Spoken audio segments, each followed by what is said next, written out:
Welcome back to another episode of the I Hate It Here podcast, all about workplace cultures and what makes them great. I'm Hebba Yusuf and your host, and joining me today is Enrique. Enrique, welcome. Thank you for having me. Excited to be here. I'm so pumped to have you. Tell the audience who you are. Sure what you thing. do. So I am Enrique Esclusa. I'm one of the co-founders and co-CEOs of Assemble, and we're a compensation management platform that focuses on pay transparency and pay equity.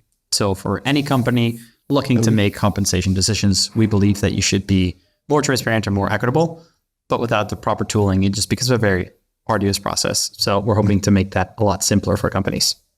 I love that. One of my biggest, hardest things to do in HR always is compensation. And it's the thing I get the most amount of questions on.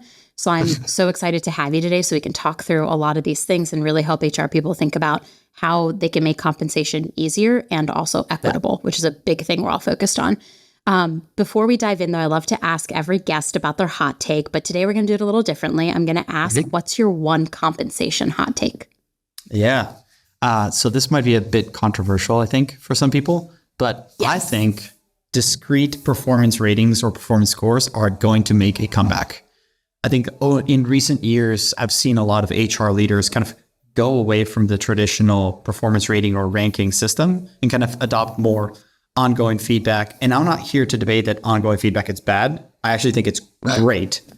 But in the absence of a performance rating or a performance score, how do you actually substantiate why someone gets paid more or less than somebody else in a way that is defensible in the court of law and the court of public opinion? So I think that with the emergence of pay transparency laws and pay equity laws, you need to have this factor to say this employee performed better than this other employee. And with the absence of that, you are liable or expose yourself to more pay litigation risk. And it also makes the job for managers much harder to say to Hebba and Enrique, she makes more than you because she's better, yet I don't have the evidence to prove or suggest that. So I think we'll be seeing a comeback of performance ratings and scores. That's a really good hot take, because everyone thinks, some people think that you can just address the compensation piece and then you'd fix all the problems.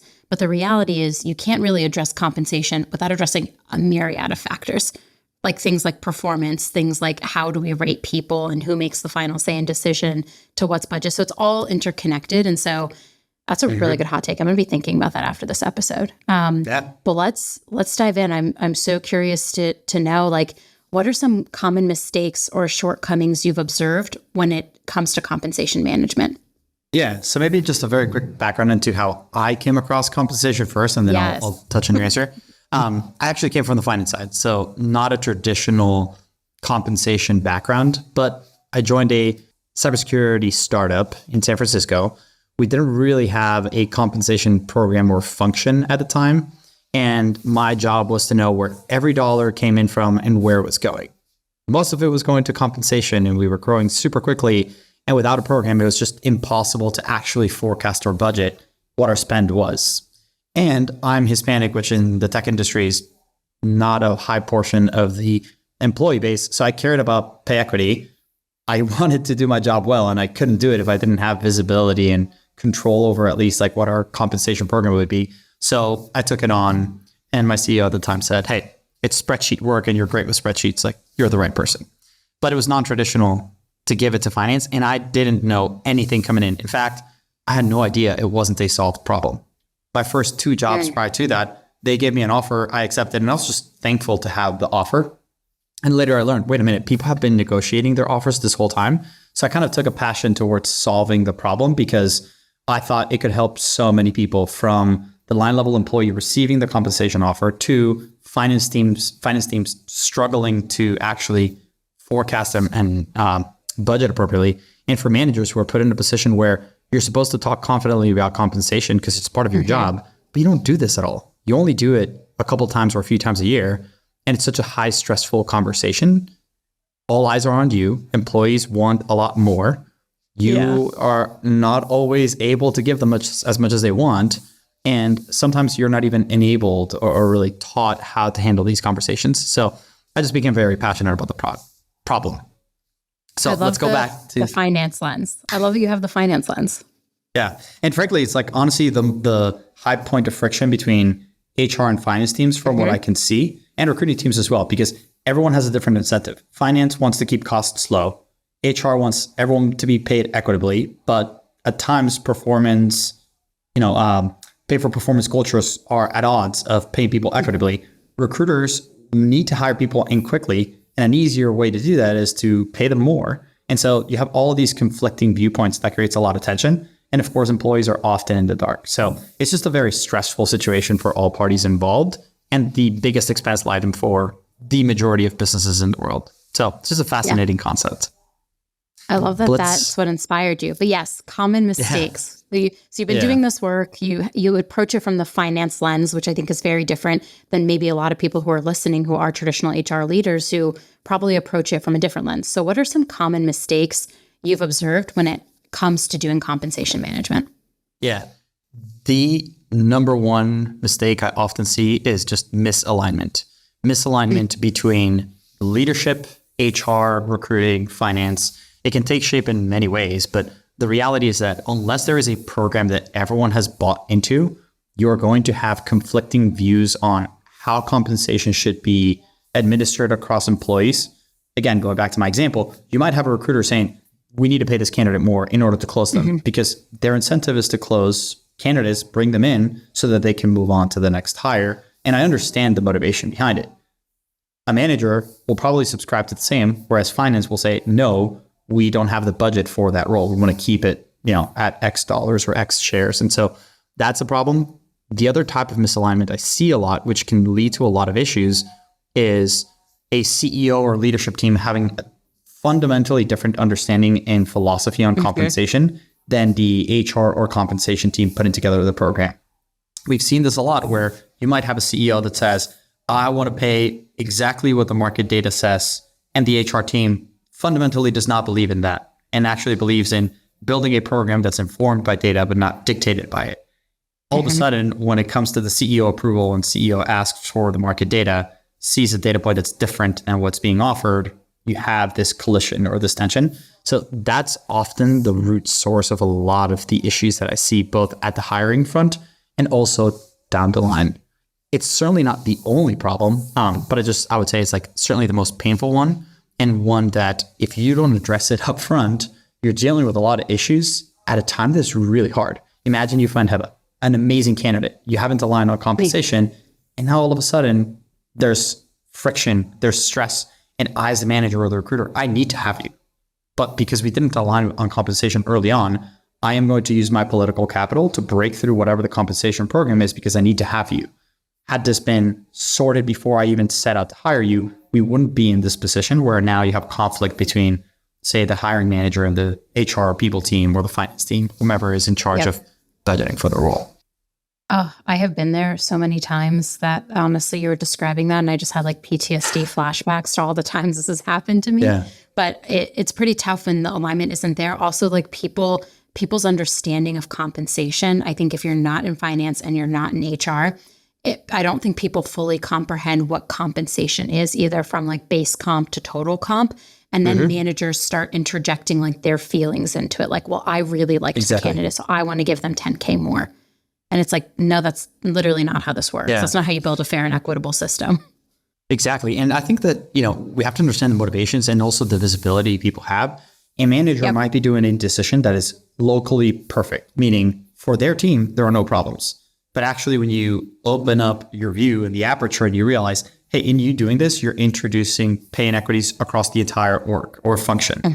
And you don't have purview into that or visibility into it. So you're not necessarily at fault here, but I can't actually allow for this decision. That extra 10K actually makes it so that it's only white men who are at the top end of our band, and everybody else who's not a white man is actually at the bottom. I can't do that. We need to have more fair and consistent practices. And so I think communication and education of the comp program and then being consistent around it helps avoid a lot of these issues. But if you don't have alignment or a program and you don't educate your stakeholders on that program, you can't actually get to that outcome. You end up with a lot more friction, a lot more employee attrition and employee dissatisfaction. And frankly, one of the problems I see a lot of people teams go through is all of a sudden the perception of the people team is you're not supporting me, you're making my job harder. And that's a shitty situation to be in, where your peers and stakeholders and customers in a way see you as the enemy versus their partner.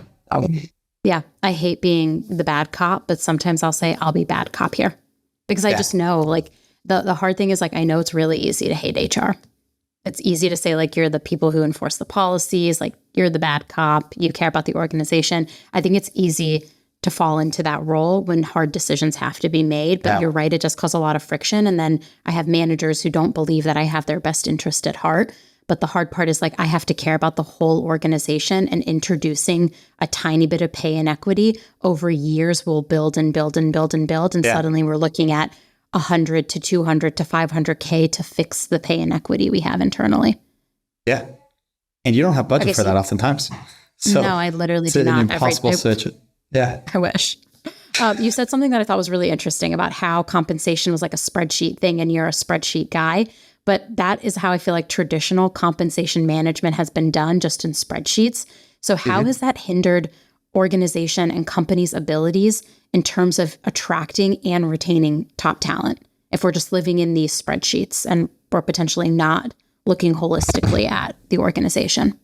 Yeah. So I'll start by saying why spreadsheets are good and then why they're bad. And I love spreadsheets, to be clear. Yeah, I am the biggest fan. It's how I built the early part of my career, so I can't say they're the worst. What I will say is that spreadsheets are great when you're building something quickly and you need full control over it. So a fast analysis, kind of something that's specifically molded to that situation, that scenario. But it's not something that can scale, or, frankly, like, spreadsheets are notoriously bad for collaborating. They take a lot of time to build and get it right. And you don't have the audit or access controls that you would want so that you can actually share these spreadsheets with people. What a lot of companies end up doing is saying, I built this perfect template. I am going to manually fill it out for every manager or recruiter, and then I'm going to send it out to them and share it with them. But then if you have to make an update to it, all of a sudden you may have to make it dozens of times because there are dozens of spreadsheets you've shared across the org. And you can't actually consolidate all that information very easily. There are ways you can do it with Google Sheets. It's just very, very painful and very error prone. And where you're dealing with the main source of an employee's livelihood, they don't want to know that this is how you're making those decisions. And frankly, I've met a lot of people leaders who have so much on their plate that spending hours, days, or weeks managing spreadsheets is not the best use of their time. And so you end up opting for, well, if that's what it takes to actually do things really well, what's the faster, easier solution? Fine, do something easier. But actually that shortcut can lead to a lot of bad outcomes.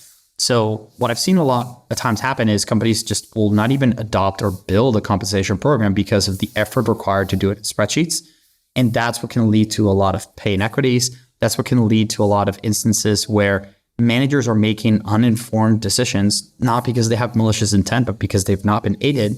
And then here comes a new people leader or someone who finally says, okay, I'm going to, initiate our comp program. I'm going to level every employee and make sure that we're not doing anything wrong. You might be hundreds of employees at this point.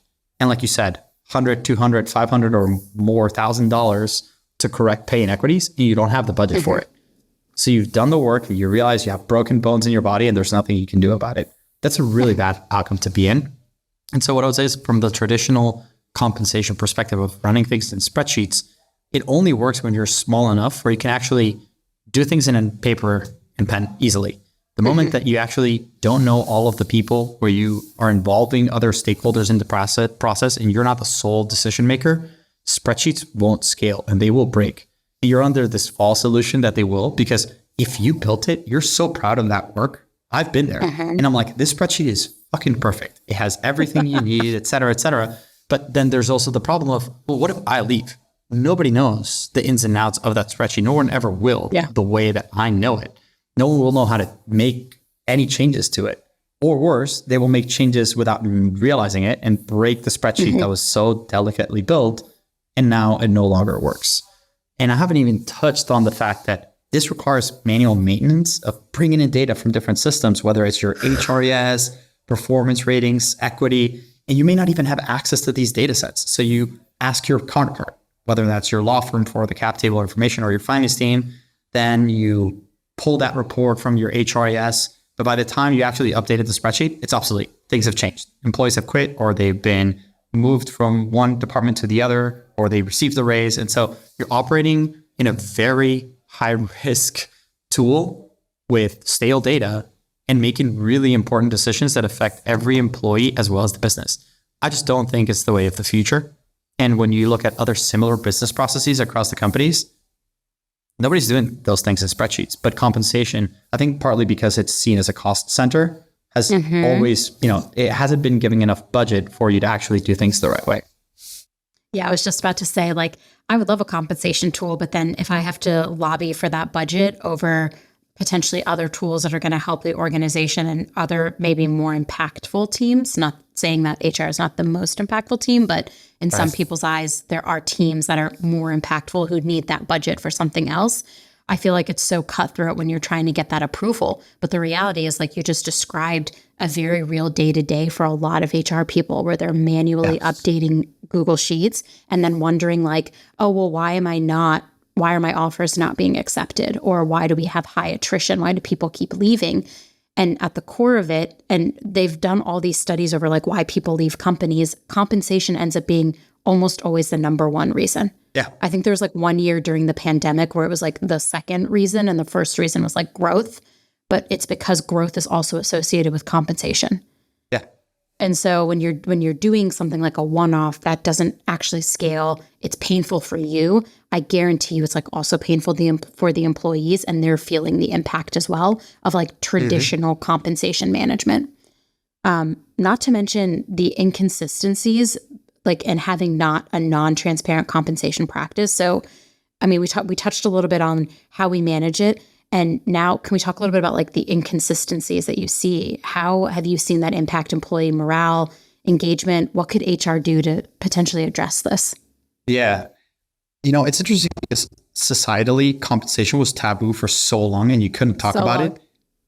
And then all of a sudden, new generations are saying, but we want to be transparent about compensation. And now governments are saying you have to be transparent about compensation.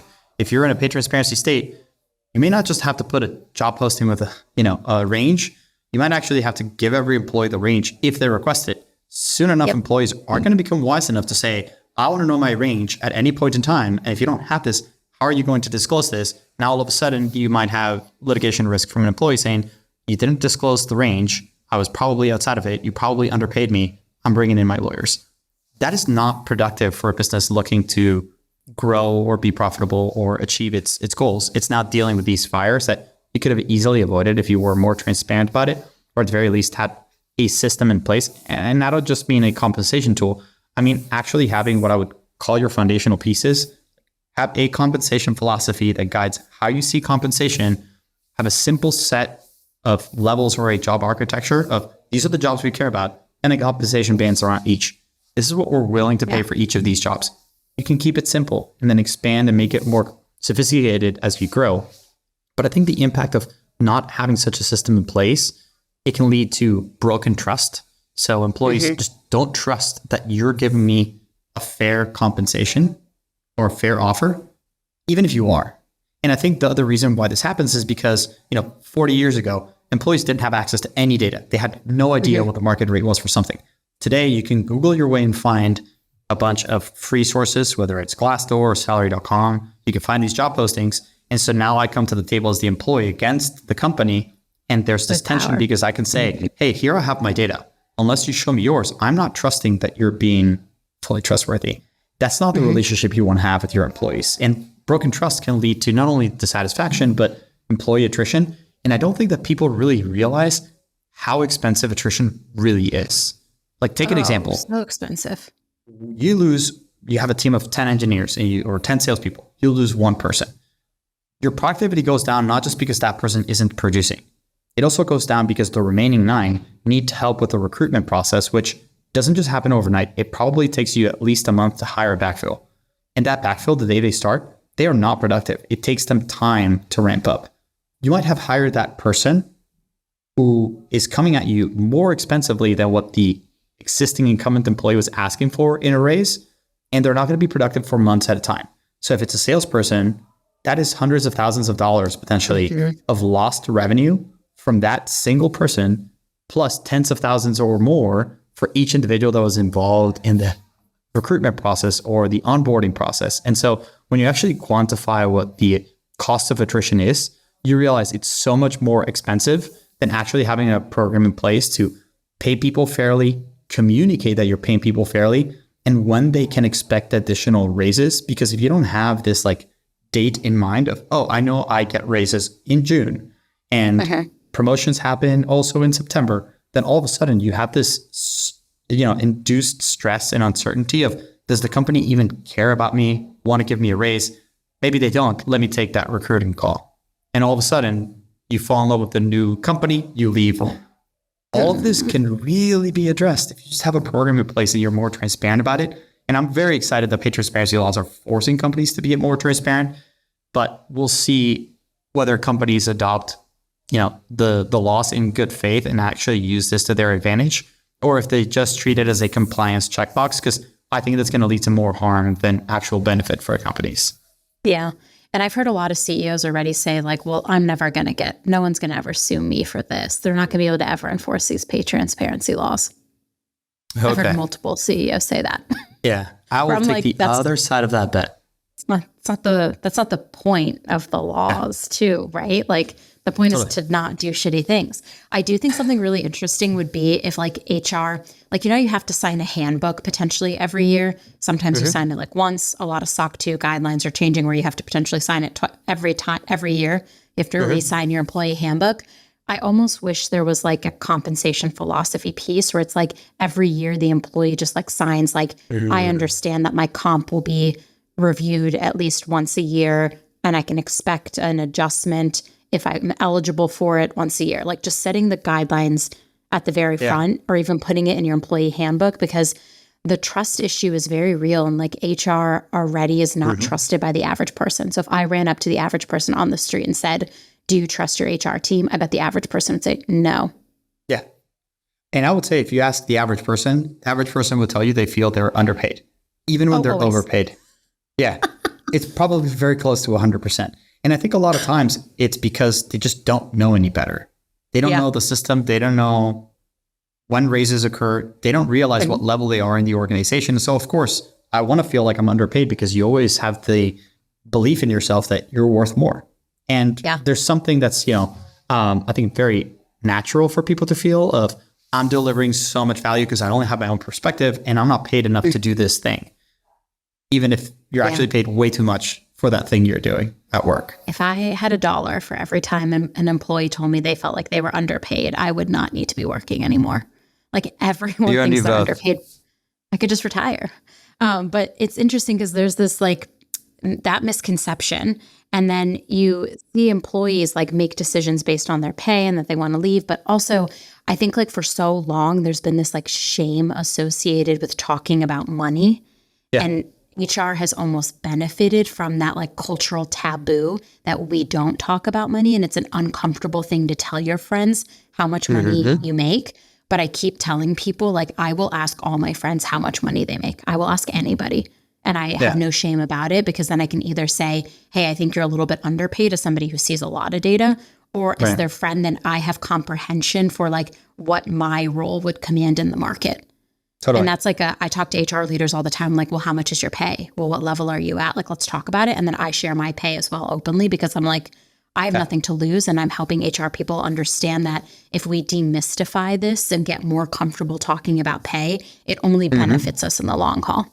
Yeah, I agree. The one thing I would caveat there, or not necessarily caveat, but encourage people to consider is it isn't just salary. You should consider everything else, because I've seen many times where people have said, I got a $10,000 raise, so I'm going to that company. And I'm like, okay, but what about commissions or bonuses, benefits, equity? And then you realize after the fact, oh shit, they actually left tens of thousands per year at this past company for a $10,000 raise.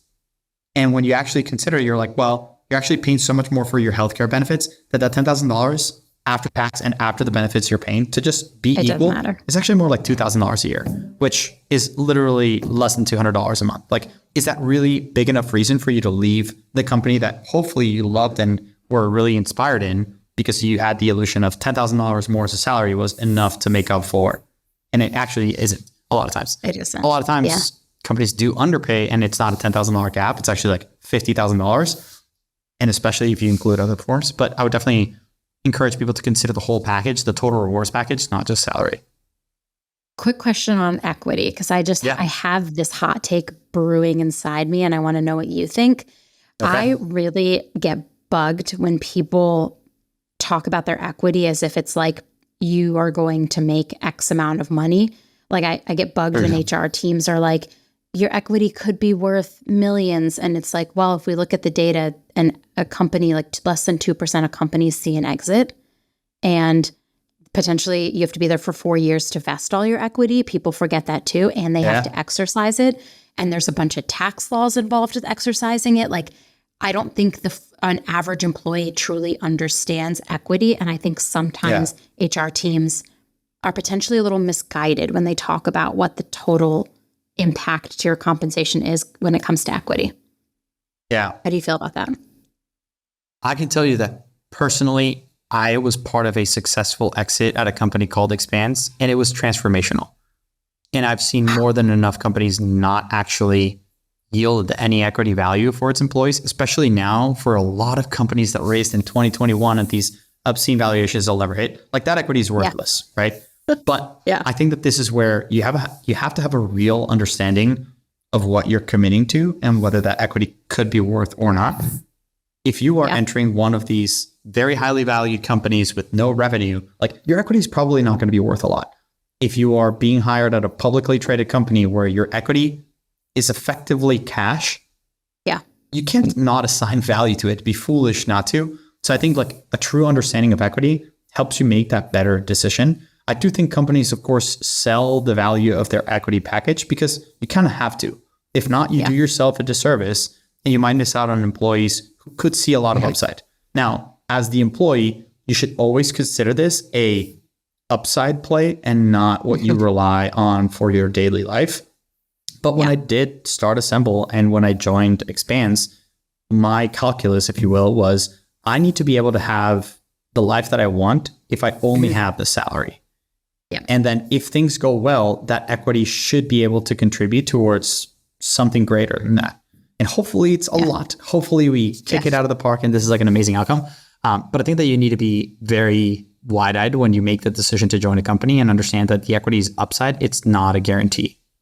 Yeah. I call it monopoly money until it's like real money. And that's like, because I meet a lot of employees who like have never had equity explained to them either. And so like my job as an HR person is like, I'm going to talk about your compensation, your base, variable, whatever, how you actually get that. I'm going to talk about your healthcare benefits because that can impact your compensation. Like, are we 100% paying your plan? Like, what does it look like? What's the average monthly cost? And then the last thing is if there's equity, I'm going to talk about that equity. I'm going to explain like, what does this mean? How many shares you get, how to exercise them, what a vesting schedule is. Because I meet a lot of people who like don't know what that is. And they're too afraid in the offer to ask.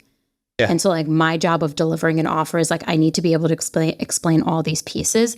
But I do think like the average employee has no effing clue how equity works. And I've worked at 4 startups. So like I know.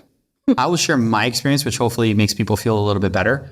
I came from investment banking and private equity, where part of my job was understanding the finances of a company really well. And in many cases, especially in private equity, we were buying and selling companies and giving equity packages to executives or the management team or whomever it was at those companies. And then I got my first offer at a startup and they said 498. And I was like, what the hell is that?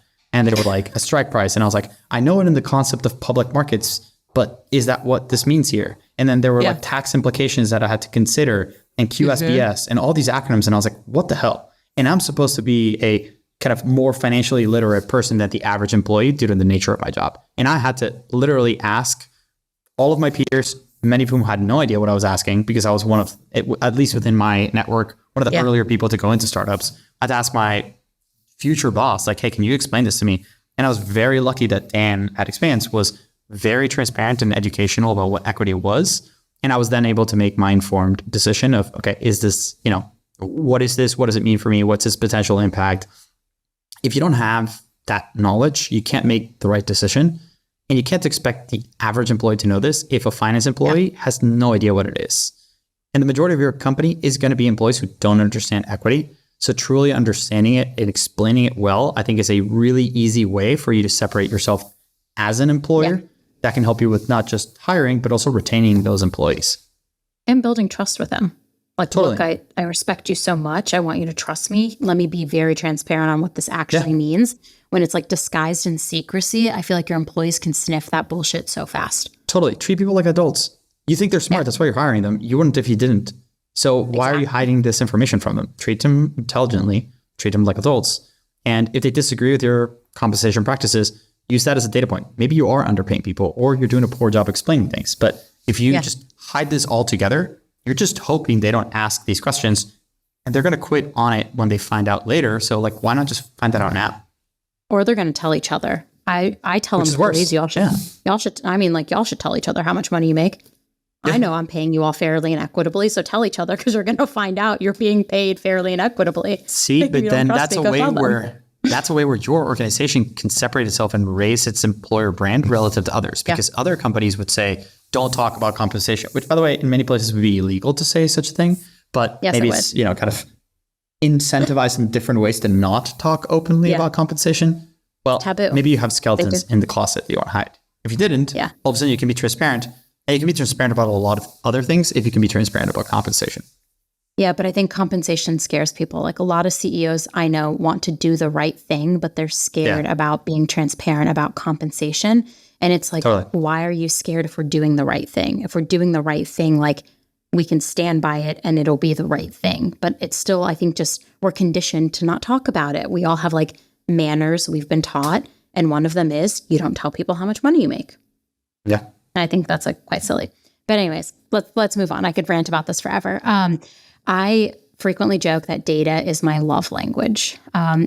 Screw all the other 5. It's data for me. I want to see it all in a spreadsheet and I'm happy.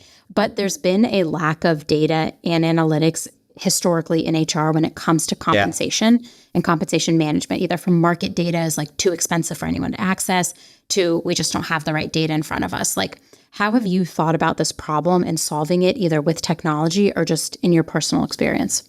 Yeah. Data is so important. It's one of the inputs that helps you make decisions.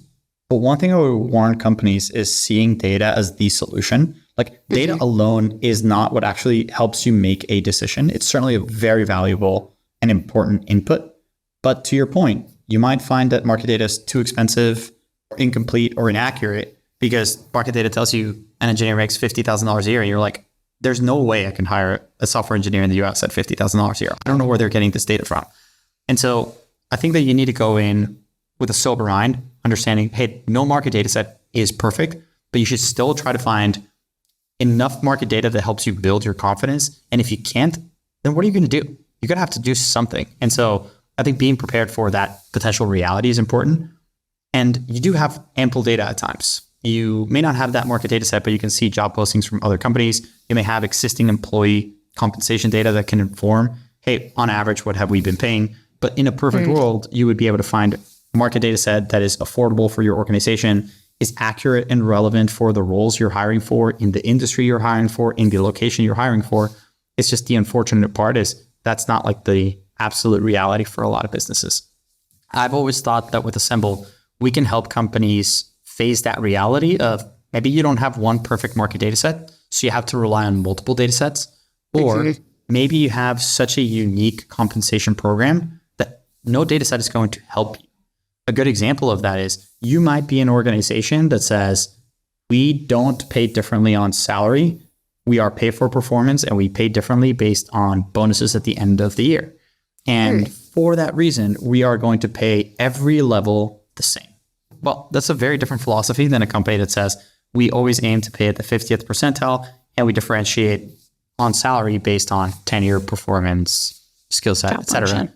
And that's so different from a third company. And I've actually met companies that do this, which is they look at the cost basis of this is how many dollars in total we can allocate to this department. We think we need 25 heads to support the needs of that function. And we're going to divide that. And that's going to be the average compensation. So if we hire someone at above that average, we need to compensate that with someone that's below that average. And that's a much more kind of like backwards looking and not market driven at all, but worked well for that company. And so I think like data is such an important factor into your program and notice that for that third category of companies I was talking about, they did use data. It just wasn't market data. So that's where I think companies should be looking at data and metrics. And one thing that kind of I think is important to highlight, I have seen so many different functions in my former job in the finance seat where I saw sales and marketing and engineering come with all of these metrics and reports and dashboards.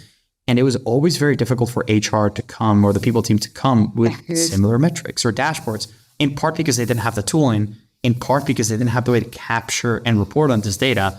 And so I think it's one of the things that has exacerbated this bad reputation for people leaders as not being very data driven or very metrics driven. And I think that there's an opportunity for people leaders to really step up and be strategic in capturing some of the internal data first, being able to report on it, and then show, hey, I can't actually report on this because I don't have the budget for purchasing market data. So what you're asking me to do is an impossible task. How am I supposed to do that? Right? Or you're asking me to report on the employee attrition due to compensation, but I have no way of capturing categories of data. So how am I supposed to do my job, Mr. or Mrs. CEO, if I don't have the proper tooling?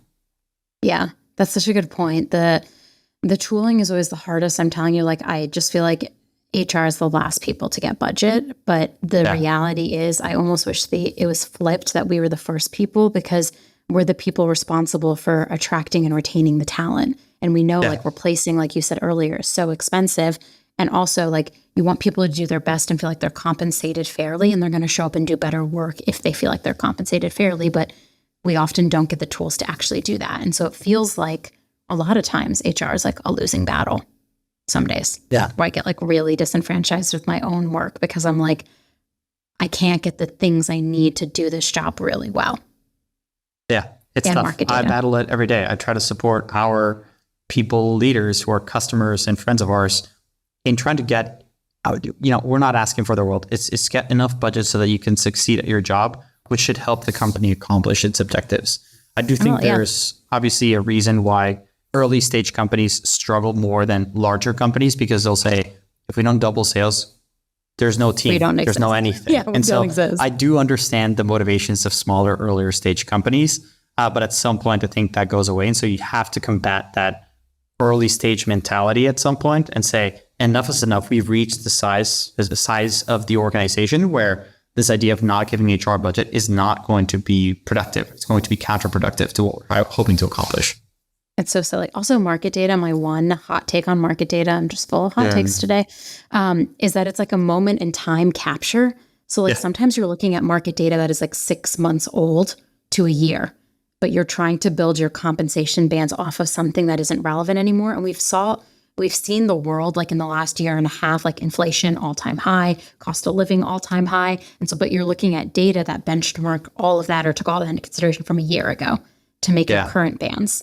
So like, how do people navigate that where like market data is always old? I mean, you said it, like data isn't everything. And how else can you navigate that? And let me posit a wrinkle that makes it even harder. Yeah. What if it's old, but it's actually higher than what it is today, which is a reality we're seeing in a lot of situations. So now you are making decisions for new hires on data that's 6 months old when companies were paying more for a job than they can pay today. Yeah. That employee that got paid whatever rate you gave them, they're going to expect increases to that. You're never going to decrease their pay. I have yet to meet a company that has been able to successfully tell an employee, hey, we overpaid you, so we're going to lower your pay, but don't worry and don't leave the company. It's because it's what's going to be fair and equitable to everyone else. What's more likely to happen is the company will do nothing and hope for the best, or will pay everybody else to match that new employee, which is just super costly for the company. So market data, I think, is very important, but I don't think it's the panacea. I've even written about it. I think it should inform decisions, but it shouldn't dictate it because it's not perfect. And it's not a perfect predictor of what market data will be in 6 months or a year, which is the next time you're going to change somebody's compensation.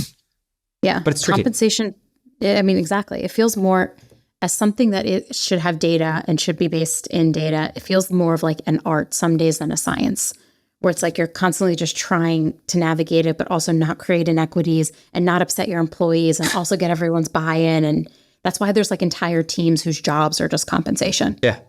It is like, so much more complicated than I thought it was. Of my job. Exactly. Yeah.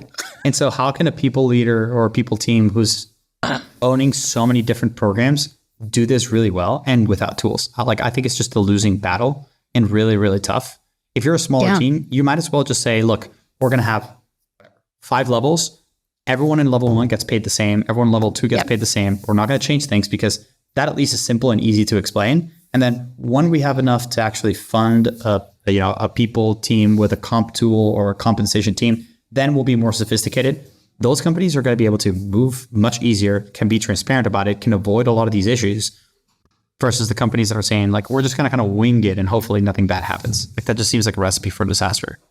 It never works. It always crashes and burns. In the back of my head, I'm always playing a game called, like, when is the thing that I think is going to happen?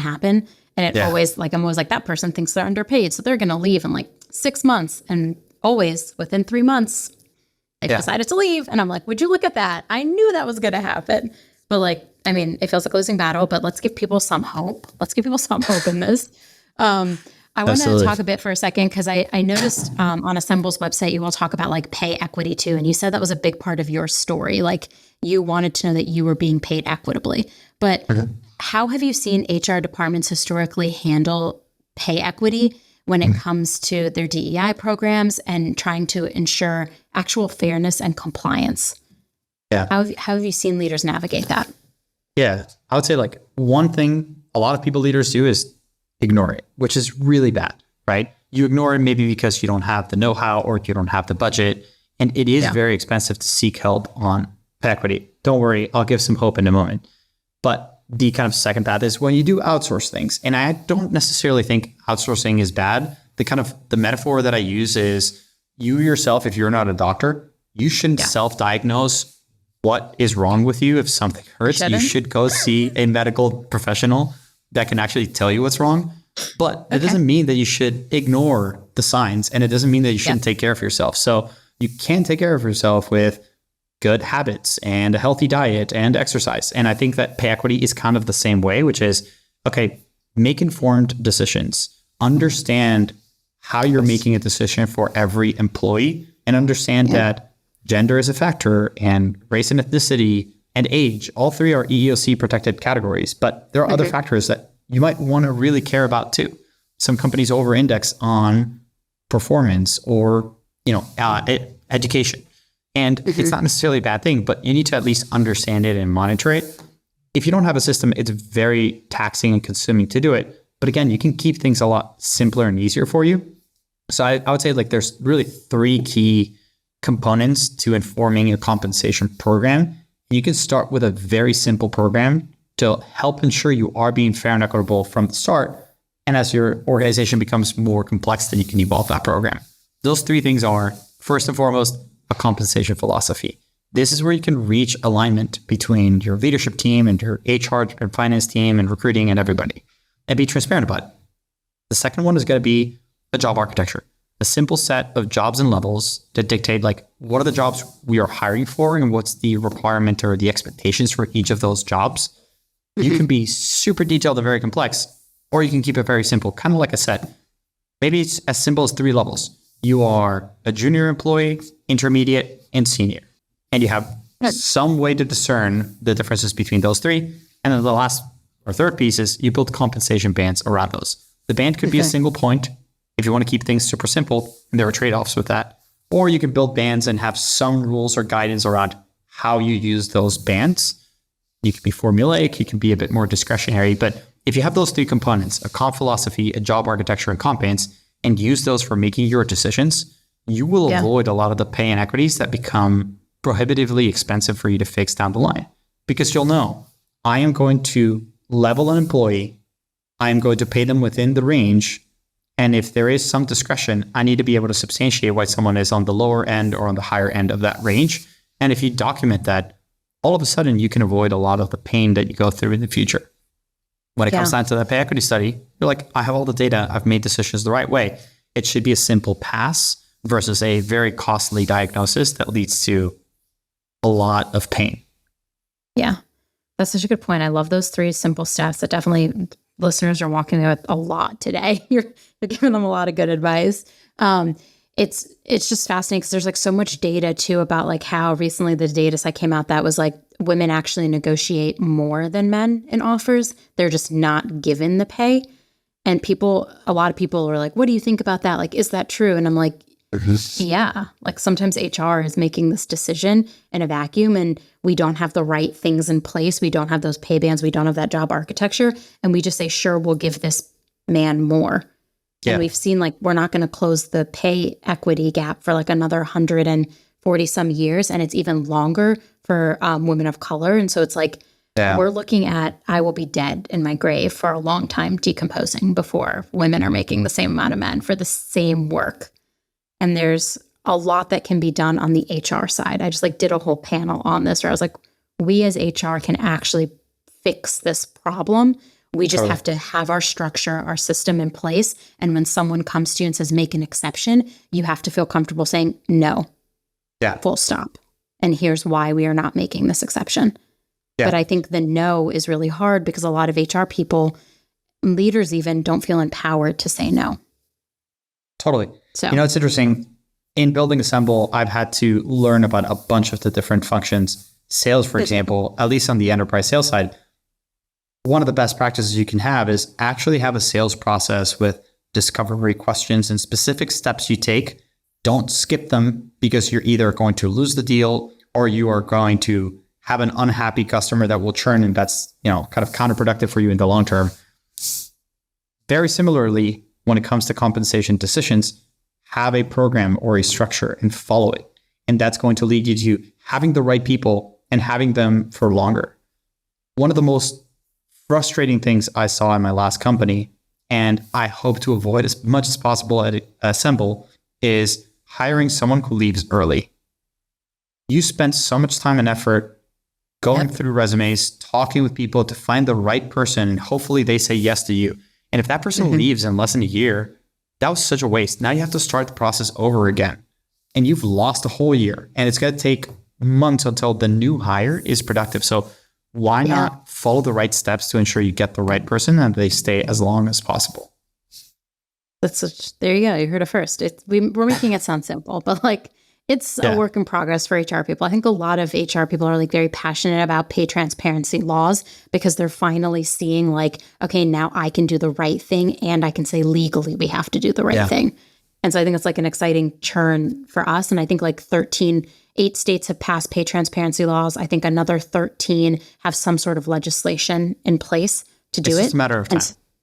I know. I'm very excited about it because I'm like, it'll make work so much better for so many people to really understand, am I being paid fairly for the work that I am doing, regardless of my gender, ethnicity? Like, there's so many factors that come into play. So knowing that you're paying people fairly is super important. Okay. Last question, and then we'll get to your hill to die on. But in your opinion, what are the key takeaways for HR's past mistakes and compensation management? Like, what are some things that we have learned from our past mistakes that people should take away from today's episode? Yeah. The first is have alignment. Not having alignment is going to be the root cause of so many of your compensation problems, inability to hire or attract talent, inability to retain employees, and just frankly, lack of productivity. So establishing alignment up front is so important.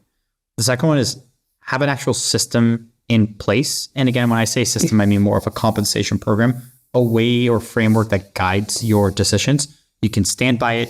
It scales. It's something you can educate others on, and you can actually reach greater consistency that has huge impacts for your pay equity posture, your ability to hire employees, your ability to communicate compensation effectively. It's just really important. The third one, I think it's like a little bit more tactical. It's like lead with transparent compensation. Don't wait until the end of a recruitment process, or don't wait until a couple of weeks before you have a comp cycle to tell people, hey, this is when we're going to do it. Give people a lead start. Once people have visibility that, oh, this is the range for the job, or people have visibility into, oh, we receive raises in June. People know what to work forward to, know what to work towards. If you don't have that, it induces a lot of stress and uncertainty for people that can be very costly, whether it's attrition or you spend weeks or months recruiting candidates, you find the right one, and then now you start talking about compensation and you realize you're totally misaligned and that person cannot accept your job. You wish you had known that upfront, not at the end. Oh, that's the first question I asked. And that's literally the first question. You should lead with compensation. It's so easy. And then the last one I think is like, understand that there are trade-offs. I think a lot of companies strive to be perfect in all fronts. And like the reality is you can't. You have to understand what are the trade-offs. So for example, you don't have budget to do a lot of things, then maybe the answer is keep things a little bit simpler because it'll be easier to maintain, easier to communicate, and easier to administer. If you do have budget, maybe you can get greater data, you can get a compensation tool, you can be a bit more complex, you can bring in more managers into the process, but understand the trade-offs. Similarly, looking at location, you might be a remote company that doesn't care where an employee is, and you want to pay the same rate for every location. Well, a trade-off of that is it's going to be more expensive for you as an organization than companies that do discern based on location. And it's okay to be that way, but you need to understand the trade-off. And so I would say like that's my probably fourth piece. And the last question, compensation is always on. It's not a set it and forget it activity. Your employees certainly will not just forget about it. Trust me. No way. Everyone's thinking about how much they're getting paid all the time. Yeah. All the time. That's the number one thing employees come to me for. It's the number one thing they go to their managers for. They want to know, when am I getting paid and when can I get paid more? No one is showing up to work to do work for free. Like out of the goodness of my heart, I did not show up to work today. Like I showed up because I got paid and I got a life. Like that's the while I social love my contract. job. Exactly. I mean, like I love my job. I derive so much happiness from it. But at the end of the day, like I need to also live and pay bills. Yeah. So it's like you can't do it everyone for free. wants to know. Exactly. There's literally nothing I'm doing for free. Okay. With that, we've reached the end of our episode. You've shared so many helpful things for people. I would love to know before we wrap up and you tell people how to reach you, what is your one compensation hill that you will die on? The one thing that you say, my mind will never change about this thing. Market data should inform your decisions, not dictate them. I personally do not subscribe to the idea of what does the market data say? I pay exactly that percentile, because fundamentally no market data set is perfect. It's very nuanced. You need to have market data that's large enough and it's relevant to your industry, your stage of company, your location. You also need to understand that the way that data is collected for a lot of businesses is you look at employees in some sort of survey, you somehow determine who is a level 1 versus 2 versus 3 for that data provider's kind of leveling framework. And then you report statistical aggregate stats on that. Sometimes when you look at the data, it says things that do not pass the sanity test, where a level 4 employee makes less than a level 3 employee. In what world would you be able to stand to your organization and say such a thing? Or you'll look at the size of the bands and they're completely irregular. And so I think data is really important, but unless we are able to create a universal and perfect data set for every single employee in the world that's somehow perfectly normalized, data should be taken with a grain of salt and it should inform decisions, but not dictate them. And I'm willing to die on that hill. Love it. Same, honestly. I hate market data some days. I'm like, this makes no sense. I want to know how you collected this data. That's like the first thing I want to know. I'm like, how is this being reported? How are we standardizing it? And they'll never tell you. Okay, that was great. That was so much fun. But tell everybody how they can get in touch with you and find you either on LinkedIn, socials, and learn more about Assemble. Absolutely. So our corporate website is assemble.inc, INC. You can find me on LinkedIn. That's where I spend more of my time. I don't spend as much time on X or Twitter as perhaps other startup CEOs do. And if you have any questions, you can definitely reach out to me personally on LinkedIn, or you can reach out to us at assemble.inc. There are ways where you can reach out to us. info@assemble.inc is the easiest way to get a hold of the whole company. And I'm an open book. Frankly, if people have questions on compensation, I talk to people all the time, even when they're not a good fit for the product we've built, due to stage, size, whatever it might be. But if I can be helpful to them, it supports our mission. So I'm happy to always spend that time to be helpful. I love that. Thank you so much for joining me today. I loved our conversation from our first one about compensation to this one. We are very aligned. You have a lot of really good hot takes. And I think HR people have the potential to really fix compensation problems we're seeing. I think so too. Thank you so much. Absolutely. Yay.